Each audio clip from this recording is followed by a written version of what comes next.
કોઈ કહી શકશે કે હેબિટ્સ, કોઈ એવી પર્ટિક્યુલર હેબિટ પોતાના બિઝનેસમાં ડેવલપ કરી હોય કે જે એને હેલ્પફુલ થતી હોય, સ્પેસિફિક હેબિટ? યસ, વાહ, પંક્ચ્યુઅલિટી. એનીવન? બીજું કોઈ? હું મારી કહું આવશે, I am my only competitor.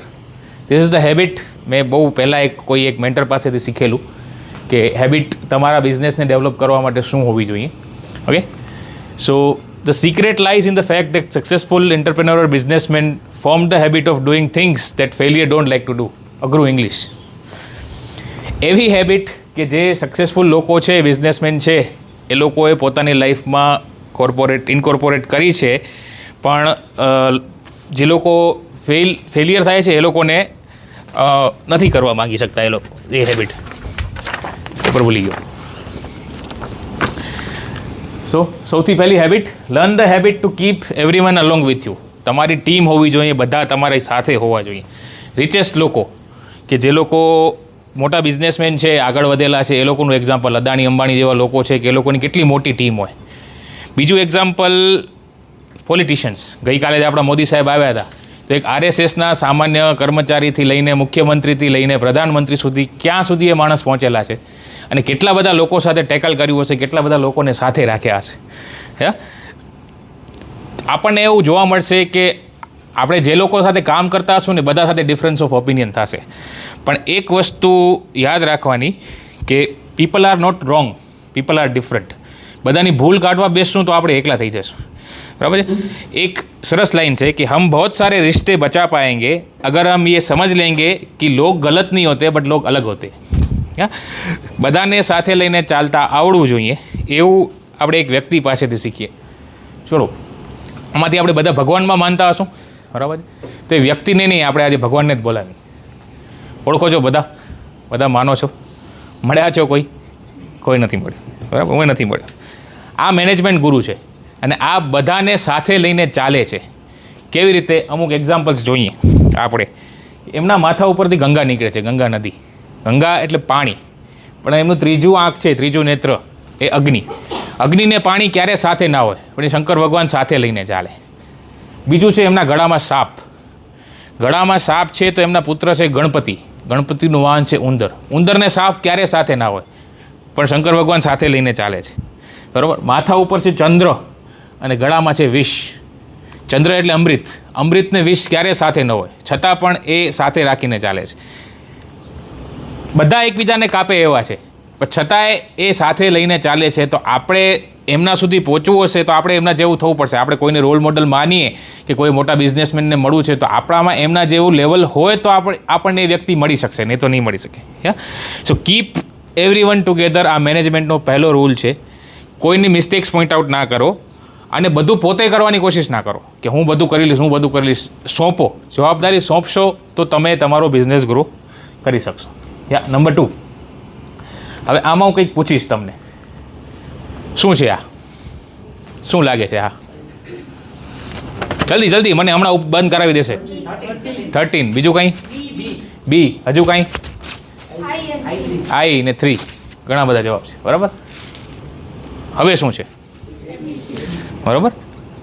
તમે કોણ છો એ ડિફાઇન, તમે કયા લોકો સાથે છો ને એ વસ્તુ તમને ડિફાઇન કરશે. તમારી સંગત કોણ છે ને એ વસ્તુ તમને ડિફાઇન કરશે હંમેશા. બરાબર? યાદ રાખવાનું કે આપણે બધું કંટ્રોલ કરી શકીએ, પણ આપણા વિચારો કંટ્રોલ નહીં કરી શકીએ. આપણા વિચારો આપણી આસપાસની સંગત છે ને એનાથી બનશે. ખાવામાં ઝેર આવશે ને તો એની દવા છે, પણ આપણા કાનમાં કોઈ ઝેર પૂરી ગયું ને તો એની દવા બહુ અઘરી છે. એટલે આપણી સંગત હંમેશા સારી હોવી જોઈએ, ગ્રુપ સારું હોવું જોઈએ. હવે આપણા ગ્રુપમાં ફિટનેસવાળા 4-5 જણા હશે તો આપણે ફિટ હશું. આપણા ગ્રુપમાં સ્મોકિંગ ડ્રિંકિંગ કરવાવાળા હશે તો આપણે સ્મોકિંગ ડ્રિંકિંગની આદત વહેલી મોડી આવી જ જશે. એટલે એ નક્કી કરવાનું છે કે આદમી કી પહેચાન ઉસકી સંગત સે હોતી હૈ. બરાબર? એ જ સેકન્ડ પોઈન્ટ છે. બી in the company of those who keep you in discomfort. એવા લોકો હોય તમારા ગ્રુપમાં, તમારી કંપનીમાં કે જે તમને કોન્સ્ટન્ટ પુશ કરે કે ના આ નહીં ચાલે, હજી આનાથી થોડુંક સારું કરો, હજી આનાથી થોડુંક સારું કરો. Because to become successful you have to get out of your comfort zone. Comfort ઝોનમાંથી હંમેશા બહાર નીકળવાનું. આમાં જ એક પોઈન્ટ છે કે never bitch about your successful competitor. તમારો કોમ્પિટિટર છે કે જે તમારા કરતાં વધારે સક્સેસફુલ છે એના વિશે ખરાબ ના બોલો, બિકોઝ તમે એના વિશે ખરાબ નહીં બોલો, એની સફળતા વિશે ખરાબ બોલો છો. હંમેશા યાદ રાખવાનું. અને એ સફળતા સાંભળે છે કે આ મારા વિશે ખરાબ બોલે છે, સફળ તમે નહીં થઈ શકો, એ સફળતા તમારા સુધી નહીં પહોંચે. બરાબર. આમાં જ હું એક લાઈન એડ કરીશ કે હું 2017માં એક કોર્સ કરવા માટે ગયો હતો હૈદરાબાદ. એમના જે મેન્ટોર છે, જેમની પાસેથી હું શીખ્યો, એમણે એક આ લાઈન આપી હતી, આઈ એમ માય ઓનલી કોમ્પિટિટર. આજથી 6 મહિના પહેલાં, 1 વર્ષ પહેલાં હું શું હતો અને આજથી 1 વર્ષ પછી હું શું હોઈશ, એ કમ્પેરિઝન કરો. બાજુવાળો શું કરે છે અથવા તો મારો સેમ બિઝનેસમેન છે એ શું કરે છે એ છોડી દો જોવાનું. ત્રીજું, make a little self improvement on regular basis. નાનું ઇમ્પ્રુવમેન્ટ ડેઇલી કરો. તમને કોઈ બિઝનેસ મળ્યા છે, તમને કોઈ ક્લાયન્ટ મળ્યા છે, તો એને તમે કઈ રીતે જે એણે માંગ્યું છે એના કરતાં એક સ્ટેપ આગળ જઈને સારું આપી શકશો, આના ઉપર હંમેશા ફોકસ કરો. માણસ આગળ 2 વાતોથી વધે, એક ભણતર, બીજું અનુભવ. ભણી આપણે બધાએ લીધું, અનુભવ તો લાઈફ ટાઈમ આવશે. તો હવે આગળ વધવાનો રસ્તો કયો?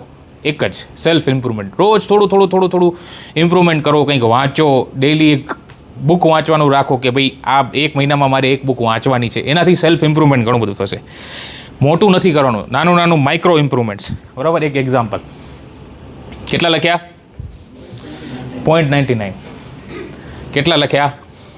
1.01. કેટલો ડિફરન્સ? 0.02. બહુ મેજર ડિફરન્સ નથી. બરાબર. Raise to the power of 365. જવાબ. Raise to the power of 365. જવાબ. નાનું ઇમ્પ્રુવમેન્ટ, રોજ થોડું ઇમ્પ્રુવમેન્ટ 365 દિવસ કરશો તો ડિફરન્સ જુઓ. આ એક એક્ઝામ્પલ. માઇક્રો ઇમ્પ્રુવમેન્ટ્સ કરવાનું છે. બરાબર. ચોથું, the difference between going beyond what's required and doing less than what's required. આ મેં તમને કીધું ને કે જે જરૂર છે, જે રિક્વાયર્ડ છે, એના કરતાં થોડું બિયોન્ડ જાઓ. અને જે જરૂર છે એના કરતાં ઠીક છે, હવે આટલું કર્યું ને આ ચાલશે, ક્લાયન્ટને ક્યાં ખબર પડશે. આ બિહેવિયર તમારું હશે ને તો તમે ક્યારે સક્સેસફુલ નહીં થાઓ. એક ક્લાયન્ટને ખબર નહીં પડે, 2ને નહીં ખબર પડે, 3જાને ખબર પડશે કે જે મને કીધું હતું ને એના કરતાં એણે ઓછું આપ્યું છે. કદાચ એ નહીં બોલે, કદાચ એ બોલશે, એનાથી લેવા દેવા નથી. બટ તમે તમારું ઇમ્પ્રુવમેન્ટ અટકાવો છો. હંમેશા યાદ રાખવાનું. Learn to ignore things. આ એક કળા છે. બહુ બધા લોકો, બહુ બધા બિઝનેસ આપણા માટે બોલશે, બધું કરશે, પણ ઇગ્નોર કરવાનું રાખો હંમેશા. ऊपर जाने के लिए थोड़ा हल्का होना पड़ता है. एक एग्जाम्पल कि रॉकेट जाए, सेटेलाइट આપણા બધા વૈજ્ઞાનિકો મોકલે ઉપર સુધી, તો પહેલાં બહુ મોટું હોય, બૂસ્ટર રોકેટ્સ હોય, જેમ જેમ ઉપર જતું જાય એમ એ રોકેટ્સ નીચે ફેંકતું જાય, અને છેલ્લે એક નાની સેટેલાઇટ ઉપર સુધી પહોંચે. ફ્લાઇટમાં પણ એવું છે કે એક લિમિટ સુધી આપણને વેઇટ લઈ જવા દેશે, એનાથી વધારે વેઇટ નહીં લઈ જવા દે. કે ભાઈ ડોમેસ્ટિક છે 15 કિલો, ઇન્ટરનેશનલ છે 25-30 કિલો. બહુ હેવી હશો તો તમે ઉપર નહીં જઈ શકો. લાઇટ રહો, વસ્તુ ઇગ્નોર કરવાનું શીખો. નાની વસ્તુ આવશે, પ્રોબ્લેમ્સ આવશે, ફેલિયર્સ આવશે. ફેલિયર્સમાંથી શીખો, એને પકડી રાખી અને નેગેટિવ પોઈન્ટમાં જવા કરતાં એને પકડી રાખીને એમાંથી ઇમ્પ્રૂવ કેમ કરવું એ શીખો. એક સિમ્પલ એક્ઝામ્પલ, આનું વજન કેટલું હશે?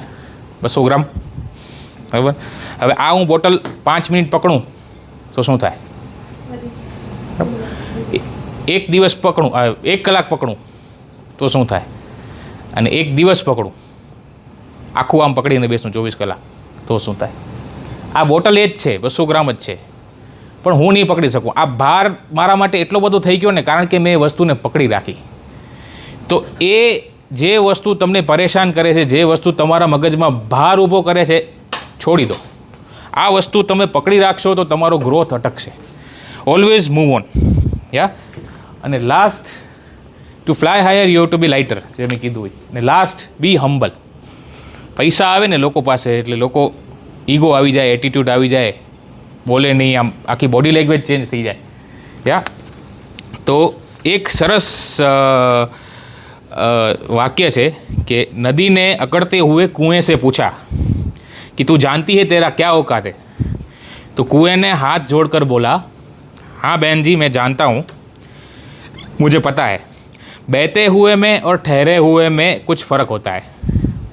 तुम ऊपर से नीचे जाती हो इसलिए खारी हो जाती हो, मैं नीचे से ऊपर आ जाता हूँ इसलिए मीठा हो जाता हूँ. तुम प्यासे के पास जाती हो और प्यासा मेरे पास आता है. સો બી હમ્બલ. ક્યારે પણ તમે લાઈફમાં સક્સેસફુલ થાઓ તો તમારો ઈગો તમારા આસપાસના લોકો સામે ના આવવો જોઈએ, તમારા ક્લાયન્ટ સામે ના આવવો જોઈએ. બરાબર? ધંધામાં ઉડવાની કોશિશ નહીં કરવાની, ધંધામાં આગળ વધવાની કોશિશ કરવાની, હંમેશા યાદ રાખવાનું. એક આપણે શરૂઆત કરી હતી તો હું પૂરું જ કરું છું કે આપણે ભગવાનથી શરૂઆત કરી તો પાછા ભગવાનને બોલાવી. બધા ઓળખો છો બરાબર? હનુમાનજી છે ને એક હમ્બલનેસની પરાકાષ્ઠા છે. હવે કેવી રીતે એક નાની સ્ટોરી કે જ્યારે રામ ભગવાન મોકલે છે લંકામાં કે જો સીતામાને શોધી આવો, ત્યારે હનુમાનજી જાય છે ઉડીને અને અશોક વાટિકામાં સીતામાં બેઠાઓ છે એને જઈને મળે છે અને રામ ભગવાને અંગૂઠી આપી હતી, વીંટી આપી હતી કે ભાઈ આ તું આપજે તો સીતા ઓળખી જશે મારી પત્ની કે આ રામે મોકલી છે. એ અંગૂઠી આપે છે હનુમાનજી. એટલે સીતામાં પૂછે છે કે તું કોણ છો? આપણને કોઈ પૂછે મોટું કામ કરીને તું કોણ, તને ખબર છે હું કોણ છું, મારી ઓળખાણ ક્યાં છે, આપણે સીધા હવામાં ઉડીએ, સીધો ઈગો આવી જાય. આપણે આટલું મોટું કામ કરીને આવ્યા હોય આપણે તરત આપણી બોડી લેંગ્વેજ ચેન્જ થઈ જાય, આપણામાં ઈગો આવી જાય. આ ખરેખર ઉડીને આવ્યા છે પણ હવામાં નથી ઉડતા. આપણે હવામાં ઉડી આવીએ, આ ઉડીને લંકા સુધી પહોંચ્યા છે પણ હવામાં નથી ઉડતા હનુમાનજી. અને કહે છે કે હું રામદૂત છું. પોતાનું નામ પણ નથી લેતા કે હું પવનપુત્ર હનુમાન છું, એ કહે છે હું રામદૂત છું. આ હમ્બલનેસની એક પરાકાષ્ઠા છે. પછી તો એ અંગૂઠી આપે છે અને પછી સીતામાં પૂછે છે કે તું અહીંયા સુધી આવ્યો છો તો અહીંયાથી બહાર નીકળવું તો મુશ્કેલ થશે, અહીંયા તો બહુ બધા રાક્ષસો છે, તું કેવી રીતે બહાર નીકળીશ? તો સીતામાં હનુમાનજી કહે છે કે મને જેવો તેવો ના સમજો, મારામાં શક્તિ ઘણી છે. એટલે હમ્બલનેસ હોવી જોઈએ પણ શક્તિ પણ હોવી જોઈએ. અને એ શક્તિનો કે આપણી પહોંચનો કે આપણા સ્ટેટસનો ખોટો દેખાડો નથી કરવાનો. બી હમ્બલ. બરાબર? પછી જાય છે હનુમાનજી, રાવણ એને પકડી લે છે અને પૂંછડીમાં આગ લગાડે છે, બધું છે આપણને ખબર છે વાર્તા. ત્યારે જે દાસીઓ હોય છે સીતાની એ કહે છે કે માતા તમને આ વાનર મળવા માટે આવ્યો હતો, તો રાવણે તો એની પૂંછડીમાં આગ લગાડી દીધી છે. એટલે સીતામાં અગ્નિદેવને પ્રાર્થના કરે છે કે અગ્નિદેવ મારો પુત્ર આવ્યો હતો મળવા માટે, તમે શીતળ થાઓ, તમે શાંત થાઓ. અને એ જ પૂંછડીથી હનુમાનજી આખી લંકા બાળીને જાય છે.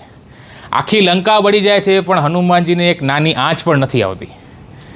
આના ઉપરથી સમજો કે જો તમે 8-10 હજાર 15-50 હજારથી કોઈ બિઝનેસ સ્ટાર્ટ કરેલો છે અને તમારો બિઝનેસ લાખો કરોડો સુધી પહોંચેલો છે તો એ વસ્તુ શક્ય જ નથી કે બધી મહેનત ને બધો ભોગ તમારો હશે. તમારી પાછળ તમારા માટે કોઈકે હાથ જોડેલા હશે, તમારી પાછળ કોઈકે તમારા માટે દુઆઓ માંગેલી હશે. સો એ ધ્યાન રાખજો અને હમ્બલ રહેજો તમારા બિઝનેસમાં. બરાબર? 5 વસ્તુ.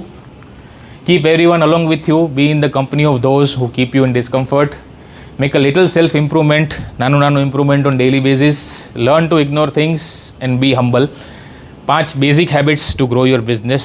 અને ફાઇનલ એક મૂવીનો ડાયલોગ બધાને ખબર છે, બહુ ફેમસ છે કે સક્સેસ કે પીછે મત ભાગો, એક્સિલન્સ કે પીછે ભાગો. પૈસા કમાવા માટે ધંધો ના કરો, આગળ વધવા માટે, એક્સિલન્ટ બનવા માટે ધંધો કરો, પૈસા આપોઆપ આવશે. Thank you.